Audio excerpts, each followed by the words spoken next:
नमस्कार मु हिमांशु आपन स्वागत करुच्ची मो यूट्यूब चैनल हिमांशु क्रिएशन को। बढ़िला ओमिक्रॉन भय कटकरू नाइजेरिया फेरंता कोरोना संक्रमित। सारा विश्व में कोरोनार नुआ रूप ओमिक्रॉन भूताणु आतंक खेलाई देश में 14टी राज्य में ओमिक्रॉन भूताणु संक्रमित चिन्हट होइले। पड़ोशी पश्चिमबंग और तेलंगाना में ओमिक्रॉन संक्रमित चिन्हट होगा ओडिशा विपद बढ़ी। जदिओ ओडिशा रे भूताणु कहीं संक्रमित होई न थांती, तेबे 3 दिन तले आफ्रिकीय देश नाइजेरिया कटक फिरते जड़े युवक कोरोना संक्रमित चिन्हट होगा राज्य में ओमिक्रॉन भय बढ़ी चली। संपुक्त युवक कोरोना संक्रमित होते ओमिक्रॉन भूताणु द्वारा संक्रमित होती कि नहीं ताहा जनापड़ी ना।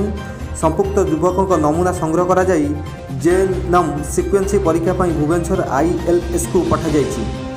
2 ରୁ 3 दिन मध्य उक्त रिपोर्ट आसो। रिपोर्ट आसवा पर ओमिक्रॉन भूताणु द्वारा संक्रमित होती कि नहीं स्पष्ट हो कटक जिला कोविड नोडाल अफिसर डाक्टर उमेश राय सूचना देते। अपरपक्षे जिलार जड़े नाइजेरिया फेरंता कोरोना संक्रमित होगापर ओमिक्रॉन संक्रमण नहीं भय वातावरण खेली जाइए। मिलता सूचना अनुसार संपुक्त युवक घर जगतसिंहपुर जिला एरसोना ब्लॉक अंचल से नाइजेरिया चाकरी कर 3 दिन तले से नाइजेरिया ओडिशा फेरी।